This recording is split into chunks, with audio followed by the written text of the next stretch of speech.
A black CEO goes undercover as a job applicant to expose hidden bias in his own company. What he uncovers will leave you questioning everything about workplace fairness. The clock on the wall ticked faintly, marking 9 a.m. sharp in the waiting area of Pinnacle Dynamics headquarters in Chicago. A man in his mid-40s adjusted his tie. His name was Lawrence Hayes. Well-dressed, poised, and carrying a portfolio that seemed to hold decades of experience. Yet his calm exterior betrayed none of the thoughts running through his mind. Lawrence wasn't just another job seeker. What no one in the office knew was that he was the CEO of Pinnacle Dynamics. Incognito, he was on a mission to assess his company's hiring practices. After hearing whispers of discrimination in the recruitment process, Lawrence decided to see for himself. Today's interview would be different, not just for him, but for everyone involved. The door to the interview room opened, and a woman in a crisp navy suit stood there, clipboard in hand. Her nameplate read, Ms. Aldridge, Hiring Manager. With a forced smile that didn't quite reach her eyes, she gestured for Lawrence to enter. "Mr. Hayes, correct?" she asked, extending her hand briefly before retreating to her seat. Her tone was polite but clipped, as though she had already made up her mind. Lawrence responded with a warm, "Yes, thank you for having me." He sat across from her, placing his portfolio neatly on the table. The conversation began smoothly, with questions about his resume, his previous leadership roles, and his experience managing high-profile projects. Lawrence answered with measured confidence, laying out examples of his work in revitalizing struggling companies. Yet as he spoke, he noticed something. Ms. Aldridge's eyes flickered with skepticism, and her responses became increasingly curt. By the time they reached the technical portion of the interview, the atmosphere had grown tense. Miss Aldridge's tone shifted, her words edged with passive-aggressive remarks disguised as casual banter. "Impressive, but I have to wonder if this level of leadership might be a bit ambitious for someone with your background," she said, her smile thin and insincere. Lawrence paused, choosing his words carefully. "I believe strong leadership comes from diverse experiences and the ability to adapt, qualities I've demonstrated consistently over my career." She nodded, scribbling something on her clipboard, but her next question veered off course. "Do you think you'd be able to fit into our culture here? It's unique. We're a fast-paced, competitive team, and our clients have very high standards." Lawrence understood the undertone. He smiled politely, but felt the subtle sting of the implication. Still, he didn't let it show, but what she said next would leave a mark. Ms. Aldridge leaned back in her chair, twirling a pen between her fingers. Her tone was cool, casual, too casual. "You've certainly had an interesting career path," she said, her words slow and deliberate, "but I'm not sure if it aligns with the direction we're heading as a company." Lawrence tilted his head slightly, as though seeking clarification. "I'd be happy to hear more about what you mean. My goal is to bring value to the team, no matter the environment." She chuckled lightly, the sound hollow. "It's not about value, really. It's about synergy.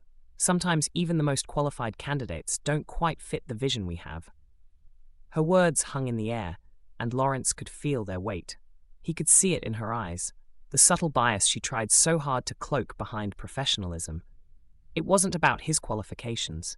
It wasn't about his vision. It was about him, and she was making it abundantly clear.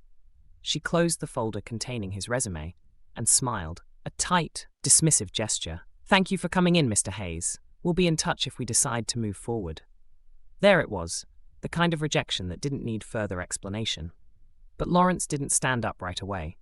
Instead, he took a deep breath and leaned forward slightly, his eyes meeting hers. "I appreciate your time, Miss Aldridge," he said, his voice steady. "I'm curious, though. If qualifications and vision aren't what you're looking for, what is?" For a brief moment, her mask slipped. The smile faltered, and her eyes darted away before she quickly regained her composure. "As I said, it's about synergy," she repeated, her tone sharper this time. "We're looking for someone who fits the mold." Lawrence nodded slowly, a faint smile tugging at the corners of his mouth. "I see. Thank you for clarifying." He stood, buttoned his jacket, and extended his hand. She hesitated before shaking it, her grip limp. As he turned to leave, he glanced back briefly. It's always insightful to see how companies define their mold. With that, he walked out, his steps measured, his mind already racing. But what Miss Aldridge didn't realize was that this interview was far from over. Lawrence walked down the hallway, passing rows of polished glass offices and bustling employees.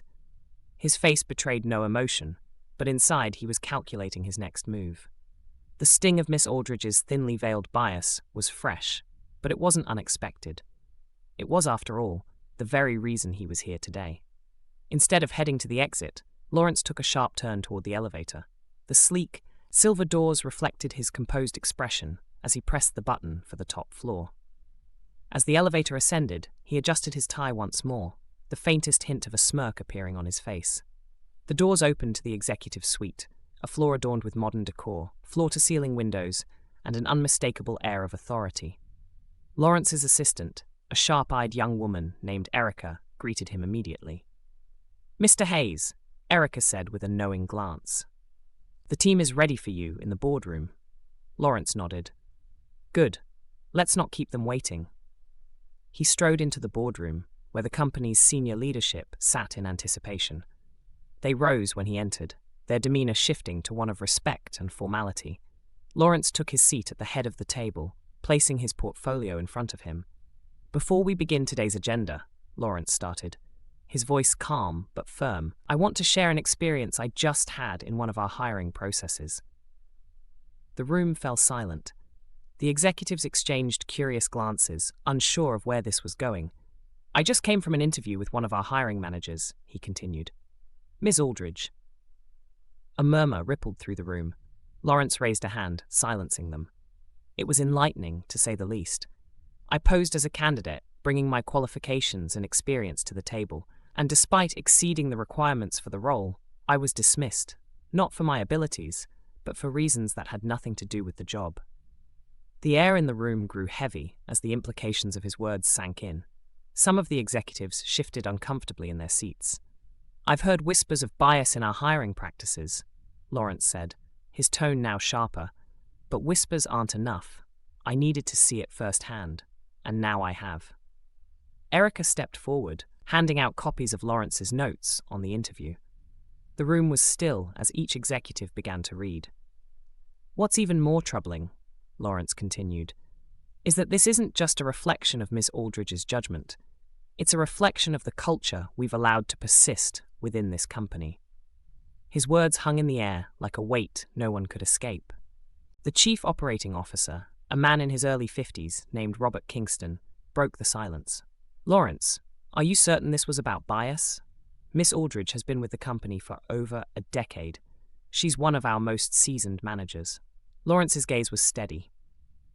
"Robert, I've built my career on reading between the lines." Her words were calculated, her tone dismissive, and her reasoning vague. "And let's not pretend this is an isolated incident. We've all seen the patterns: who gets promoted, who gets hired, and who gets overlooked." Robert opened his mouth to respond, but was interrupted by Lawrence's raised hand. "This isn't up for debate. This is a wake-up call. And I'm not here to vilify one person. I'm here to fix what's broken." At that moment, the boardroom doors opened, and Ms. Aldridge stepped in, her face a mix of confusion and unease. She had been summoned, but didn't know why. Her eyes widened slightly as she saw Lawrence seated at the head of the table, his presence now unmistakably authoritative. "Miss Aldridge," Lawrence began, his voice calm but firm, "please take a seat." She hesitated, glancing around the room before complying. "Is something wrong?" she asked, her tone cautious. "You tell me," Lawrence replied. "This morning I interviewed with you as a prospective candidate. Do you remember?" Her face froze for a split second before she forced a polite smile. "Of course, Mr. Hayes, wasn't it?" "That's correct," Lawrence said. "But what you didn't realize is that I'm also Lawrence Hayes, the CEO of this company." Her expression faltered, and the room seemed to shrink around her. She opened her mouth to speak, but Lawrence continued before she could find her words. "I want you to explain to this room why you dismissed me as a candidate," he said, his tone even but commanding. "Let's start with your comment about synergy. What exactly did you mean by that?" Miss Aldridge's eyes darted to Robert, searching for support, but his expression was unreadable. I was referring to the team dynamic," she stammered.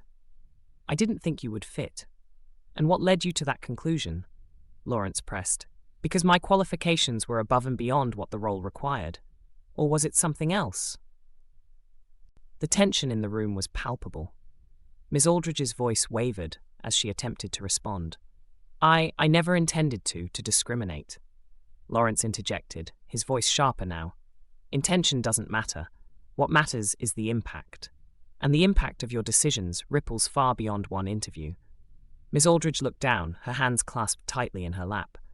The weight of her actions and the scrutiny of the room was too much to bear. But Lawrence wasn't done. He had one final point to drive home. This isn't just about you, Miss Aldridge, Lawrence said, his tone softer now, though no less resolute. It's about a system we've allowed to fester, a system where talent is overlooked because of bias, conscious or otherwise. And the truth is, you're not the only one responsible. He looked around the room, making eye contact with each executive. We are all responsible. Every time we ignored a concern, every time we prioritized comfort over fairness, we became complicit. That ends today. Robert cleared his throat, his voice tentative. Lawrence, what do you propose we do? I've already started, Lawrence replied. He gestured to Erica, who handed out another set of documents. This is a plan to overhaul our hiring and promotion processes. It includes mandatory bias training, third-party oversight of recruitment, and a commitment to transparency in how we evaluate candidates. The executives murmured amongst themselves, scanning the documents. Miss Aldridge remained silent, her face pale. But it doesn't stop there, Lawrence continued. We need to create a culture where everyone, regardless of their background, feels valued and has the opportunity to succeed. That means holding ourselves accountable at every level. The room fell silent again as his words sank in. Then Lawrence turned to Miss Aldridge. You have two options, he said. You can choose to step down, or you can stay and be part of the solution. But if you stay, it won't be easy. You'll need to confront your own biases, learn from this experience, and work to rebuild trust, not just with me, but with every person who walks through our doors. Miss Aldridge swallowed hard, her voice barely audible. I'd like to stay and make it right. Lawrence nodded, his expression unreadable. Then prove it. Actions speak louder than words. But Lawrence wasn't finished. There was one final step to take, one that would ensure this moment wasn't just a fleeting change. Lawrence rose from his chair and walked toward the large windows that overlooked the city skyline. The room remained silent, every eye on him as they waited for his next words. Turning back, he faced the group with a firm, resolute expression. This isn't just about what happens within these walls, he began. It's about the message we send to the world. Pinnacle Dynamics is a leader in this industry, and with that comes responsibility. If we want to claim that title, we must reflect those values in everything we do. He paused, letting his words settle before continuing. I'm instituting immediate changes. Starting next week, we'll launch an initiative to track and address equity in hiring and advancement. We'll also create an anonymous feedback system for employees to report discrimination or bias without fear of retaliation. And this will be shared publicly, with clear accountability metrics. Robert nodded slowly, the weight of the moment sinking in. You're right, he said. This is long overdue. Lawrence's gaze swept the room. I expect every leader here to fully commit to these changes. And if you're not ready to do that, let me know now and we'll part ways. The room was silent, but there was a shift in the air. Less resistance, more acceptance. The executives exchanged glances, and one by one, they nodded their agreement. Even Miss Aldridge, her voice shaking slightly, said, I'm ready to make this right. Lawrence returned to his seat. Good, because this isn't just about fixing what's broken. It's about building something better, not for us, but for the people who depend on us to lead by example. The meeting adjourned, but the echoes of Lawrence's words lingered. As the executives filed out, some deep in thought, others resolute, Lawrence remained seated, watching the city below. Later that week, a company-wide email was sent out detailing the new initiatives and the leadership's commitment to change. Employees were cautiously optimistic, but for the first time, there was a glimmer of hope that things might truly improve. As for Miss Aldridge, she kept her promise. She attended the bias training sessions, met with employees to hear their concerns, and worked tirelessly to regain their trust. It wasn't an easy road, but she understood that redemption isn't given. it's earned. Lawrence's actions sent ripples far beyond Pinnacle Dynamics' walls. Competitors began re-evaluating their own practices, and articles praised the company's transparency and commitment to fairness. It was a start, not perfect, but meaningful. The lesson here is simple but profound. Change begins with accountability. It takes courage to confront uncomfortable truths, but without that courage, progress is impossible. Lawrence didn't just expose bias. He used it as a catalyst for transformation, proving that leadership isn't about power, it's about responsibility.